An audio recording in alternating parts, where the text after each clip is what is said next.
Hello, everybody. My name is Kayla. I work here at KRM with the Family and Youth Services Department. And today we're going to do a presentation with lots of back to school information for you. Muraho yitwa Keira ari muri departement ishinzwe urubyiruko n'abana muri KRM. Uyu munsi araba ari kubaganiriza ku bijyanye n'iby'amasomo. Nanjye nitwa Seti ndi umusemuzi. Okay, so first we'll talk about the school calendar. So something that is different from last year is now all students will be going back to school in person 5 days a week. But there are no classes on Saturday or Sunday. Uyu munsi tugiye kuvuga ku bijyanye na kalendare y'amasomo ya 2021 aho itandukaniye n'iy'umwaka ushize. Nuko uyu mwaka abanyeshuri noneho bazajya ku ishuri ntabwo bazabigira mu rugo. Amasomo azaba ari iminsi 5 mu cyumweru, nta masomo azaba hari ku wa gatandatu cyangwa ku cyumweru. Okay, so now we're going to look at the school calendar. So it's important that you have a copy or that you can find it online. Tugiye kuvuga ku mwaka w'amashuri, ni byiza kuba ufite igipapuro cyayo cyangwa se ukaba wajya kukireba ku murongo wa internet. So the calendar will tell you days that your kids do not have school. So over here you can see the color red. That means that there is no school. If it is yellow, that is for bad weather like snow. And the orange symbols like this show the first day of school, which is August 11th, and the last day, which is May 26th. Kalendari y'umwaka wa 2021-2022 irakwereka ibiruhuko cyangwa se iminsi itarimo amasomo. Ahantu hari umutuku ni ukuvuga nta masomo ahari, naho ahari akamenyetso k'umuhondo bisobanuye ko ari amasomo adahari bitewe n'uko iminsi imeze nabi, urugero nk'urubura. Naho akanyenyeri gasa na orange bisobanuye umunsi wa mbere w'amasomo, naho akanyenyeri nanone ka orange ni umunsi wa nyuma w'amasomo. Okay, now we are going to talk about early childhood. So early childhood is for children who are 4 years old by August 1st. And that is another word for pre-K. So what it comes right before kindergarten. Tugiye kuvuga noneho ku bana batoya cyane. Abo ni abana bari munsi y'imyaka 4, ubwo abana bazuzuza imyaka 4 mbere cyangwa ku tariki ya mbere z'ukwa munane. Ni ukuvuga ni abana bari mu myaka ibanziriza ikiburamwaka. So this is Lisa in the picture, and she will help your students register for pre-K if they are old enough. Ni ukuvuga iyi foto mureba ni ya Lisa, niwe ushinzwe kuzabafasha kwandikisha abana batoya cyane bataratangira ikiburamwaka. And if your child goes to pre-K, they will get transportation and their meals provided at the school. If your student is going to pre-K this year, their first day of school will be Wednesday, August 25th. Aba bana nibatangira kujya ku ishuri batoya bazajya bahabwa ibyo kurya ndetse no kujyanwa ku ishuri ku buntu, ndetse amashuri yabo azatangira tariki 25 z'uku kwa munane. Okay, this page has some websites that might be helpful for you.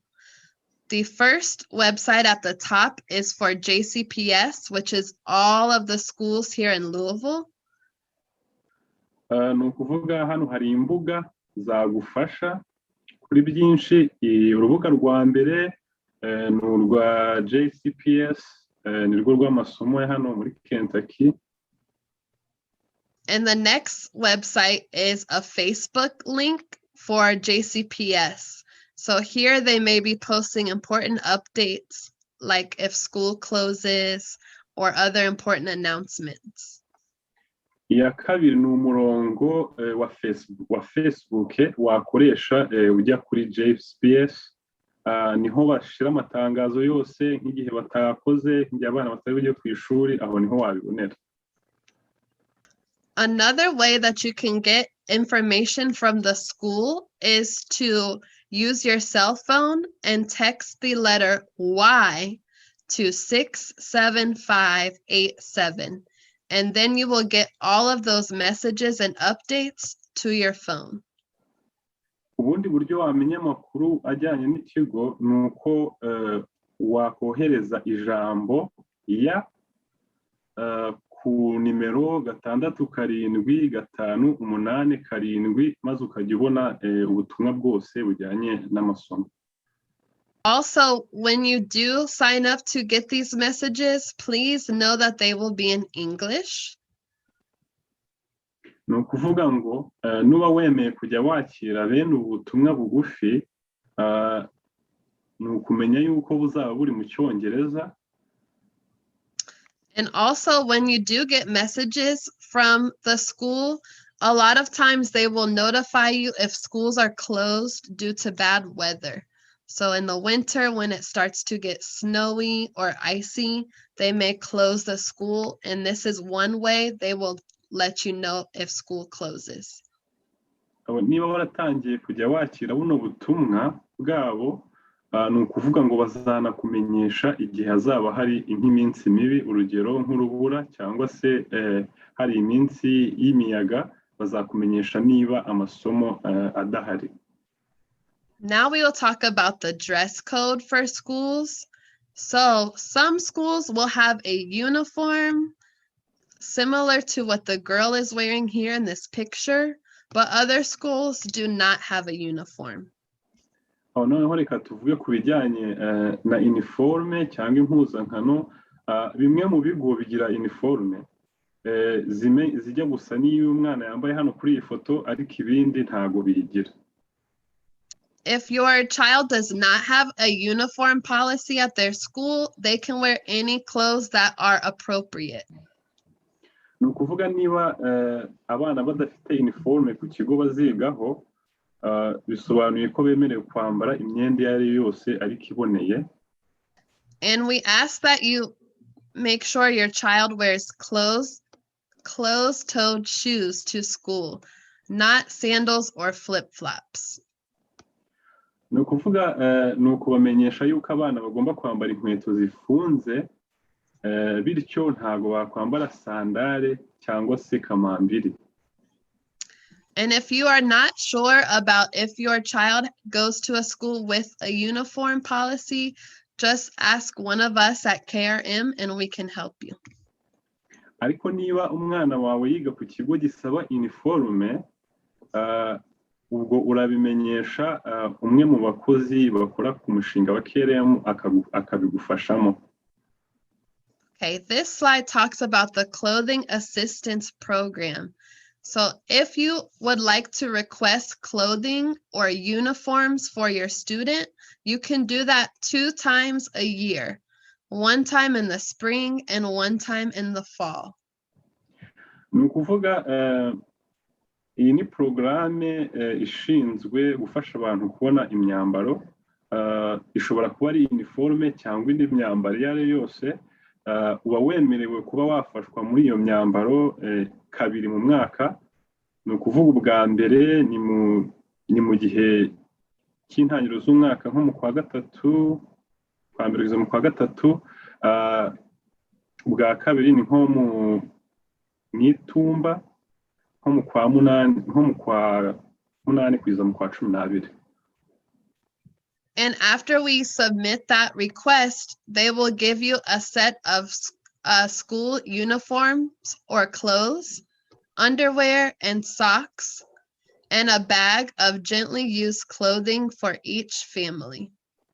Ni ukuvuga numara kuba wasabye ko uhabwa iyo myenda, bazaguhereza imyenda irimo uniforme, imyambaro y'imbere, amasogisi, noneho n'agakapu karimo imyenda yakoreshejwe ya caguwa ariko idashaje kuri buri muryango. And you can contact me, Ash, or Megan, and we will help you submit the paperwork for the clothing assistance. Uramutse ushatse rero gufashwa kubona iyo myenda wabaza uyu nguyu ariwe Kayla cyangwa ukabaza Megan kugira ngo bagusabire rendezvous yo kugusabira iyo myenda. Okay, here are some things that are important to help your child be successful at school. Ibi ngibi ni ibyo bizafasha umwana wawe gutsinda neza mu ishuri. So it's important that your child does their homework every night. So be sure to check their backpack when they get home to see what their homework is. Ni byiza ko abana bawe bakora imikoro yabo neza ku gihe, niyo mpamvu ugomba guhora ureba mu gakapu kabo ko ku ishuri ukareba niba koko badafite umukoro kugira ngo ubafashemo. And it's also important that you set a bedtime for your kids during the school year so that they get enough sleep. Most people recommend that children get 8 to 9 hours of sleep every night to be prepared for school the next day. Ni byiza nanone gushiraho igihe ntarengwa cy'umwana agomba kugira kuryama. Abantu benshi bakunda kujya inama yuko cyangwa bavuga yuko ari byiza ko abana bakagombye kuryama amasaha atari munsi y'8 cyangwa 9 buri munsi. And it's also important for your child to eat a healthy breakfast every day before school. Nanone ni byiza ko umwana wawe arya ibyo kurya bya mu gitondo byiza mbere yo ku ishuri. So the school will provide a free breakfast and lunch every day to your child. Ikigo kizabaha ibya mu gitondo n'ibya saa sita ku buntu. So we just ask that you encourage them to eat breakfast at home or at school before school starts so that they can focus while they are in class. Icyo tubasaba gusa nuko mugomba gushishikariza abana kurya ibya mu gitondo baba bari mu rugo cyangwa se wenda bakarya ibyo ku ishuri kugira ngo batangire amasomo bashobora neza gukurikirana. Next, we're going to talk about school information. Tugiye kuvuga noneho ku makuru ajyanye n'ikigo umwana yigaho. So it's very important that you know the name, address, and phone number of your child's school. Ni byiza ko uzi izina, nimero ya telefone na adresse y'ikigo umwana wawe yigaho. When your child begins school, you will most likely get a paper that looks like this from KRM. Umwana wawe natangira amasomo, ushobora kuzabona urupapuro rusa n'uru nguru, ushobora kuzarubona ruturutse kuri KRM. Here at the top where the arrow is shows where all of the school information will be. If you do not have this paper, you can contact KRM and we will fill one out for you. Ni ukuvuga hari agasaraba, ndavuga agacumu, hariya niho amakuru ajya, niho wuzuza, kandi iyo udafite bene kino gipapuro ubwira KRM bakakikoherereza. It's also important that you do not send your kids to school if they are sick. So if you see that they have a sore throat, a cough, a fever, or any symptoms like this, they need to stay home. Si byiza ko wakohereza umwana ku ishuri arwaye. Nubona afite kimwe muri bino bimenyetso ari byo kumva babara mu muhogo, kuba korora, kuba ahitwa cyangwa ari mu kuruka, kuba ahumeka bigoranye cyane, uwo mwana agomba kuguma mu rugo, ntago agomba kujya ku ishuri. And if they are healthy enough to go to school, please make sure that they wear a mask on the bus and at school. If you need masks for you or your children, let KRM know and we can get some for you.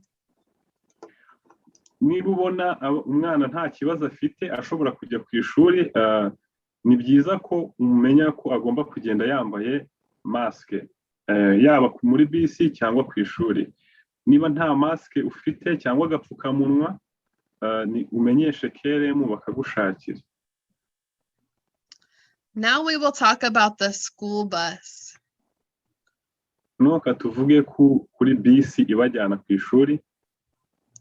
If your child is riding the bus to get to school, please make sure they get to their bus stop 10 minutes early so that they do not miss it. Umwana najya ku ishuri, ni byiza ko umugeza aho bisi musanga iminota 10 mbere y'igihe bisi yagerera kugira ngo itaza kumusiga. Also, if your child is in elementary school, which means kindergarten through 5th grade, you must pick them up from the bus stop in the afternoon. Ni ukuvuga niba umwana yaratangiye amashuri abanza, ugomba kumusanga ahantu bisi musiga mu gihe amasomo arangiye.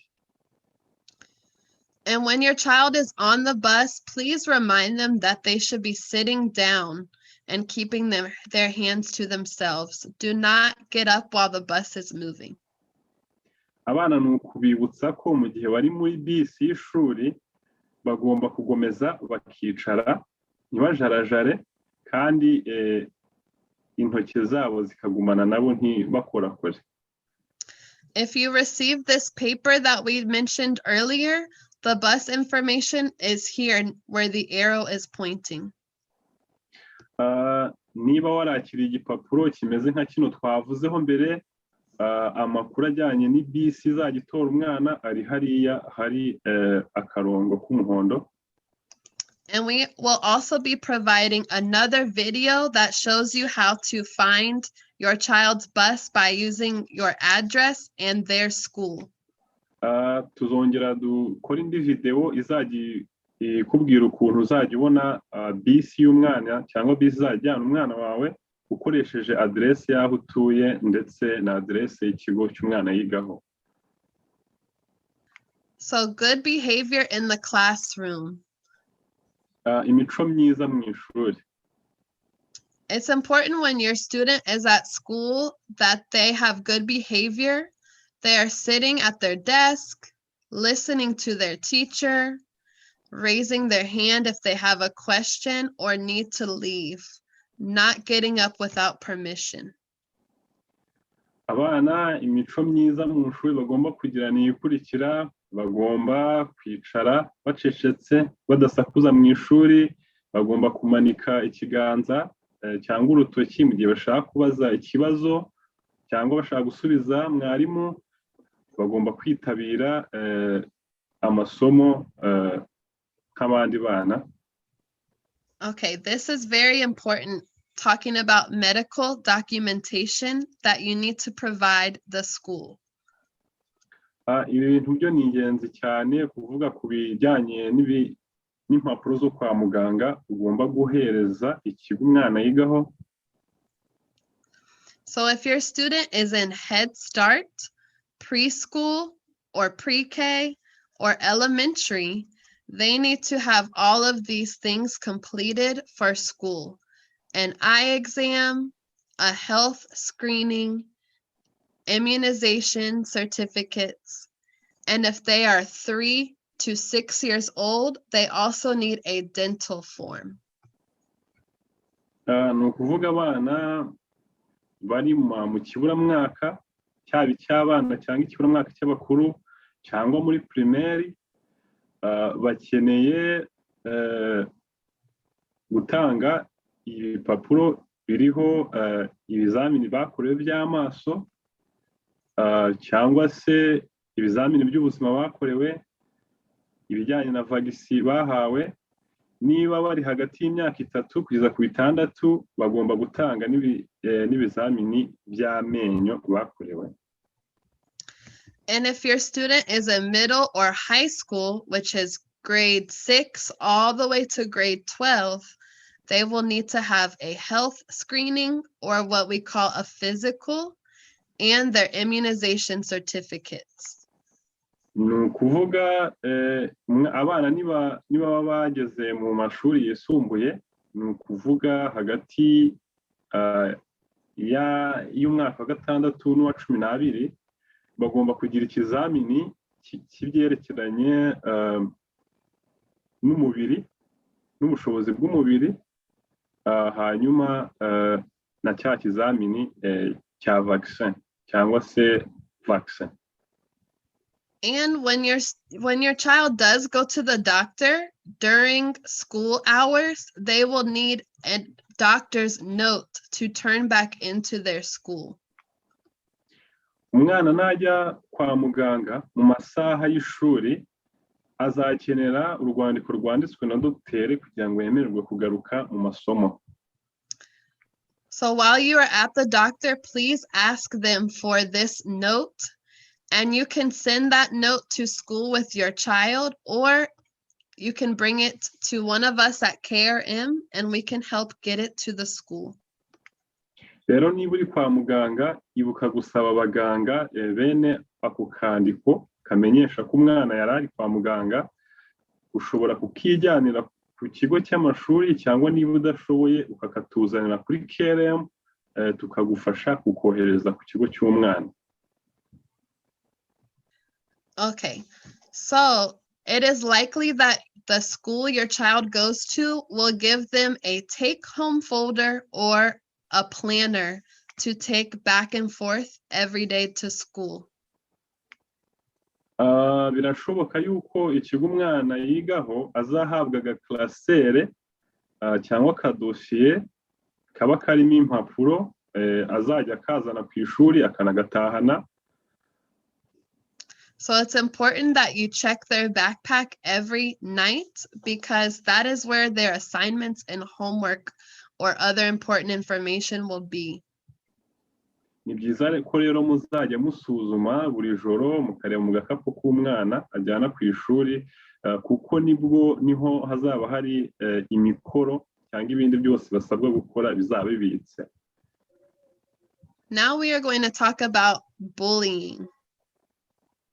Tugiye kuvuga ku bijyanye no kunyuzurwa. So if you are not familiar with what that is, bullying is repeated physical or verbal aggressive behavior that is meant to hurt another person. Kunyuzurwa niba utazi icyo ari cyo, kunyuzurwa bisobanuye ni imico igamije kwangiza haba ku mubiri cyangwa se mu magambo gukomeretsa undi muntu. And this is something that is not tolerated in schools. So if your child tells you that they are being bullied at school, you should encourage them to talk to you about it and also let an adult at their school know. Ni ukuvuga kunyuzurwa ni ikintu kitabasha kwihanganirwa mu bigo by'amashuri. Niba umwana wawe ari kunyuzurwa, ugomba kumwemerera akakubwira impamvu uko biri kugenda, nawe noneho ukabiganiriza abantu bakuru bo ku kigo yigaho. And something you can do if your child tells you about them being bullied is talk to your child's teacher or someone else at the school. And you can also talk to one of us here at KRM so that we can help address it. Kimwe mu byo wakora umwana wawe aramutse ari kunyuzurwa ni uko waganira n'umwarimu we ku ishuri cyangwa umwe mu barimu be cyangwa se ukaba waza ukaganira n'umwe muri twe hano kuri KRM tukagufasha kubikemura. Okay, the last program we are going to talk about is called Rise Up. Indi porogaramu ya nyuma turi buvugeho yitwa Haguruka. So this is a program that Logan Stearman here in our office runs. Ni porogaramu iyobowe na Logan Stearman, iyi foto muri kubona hano.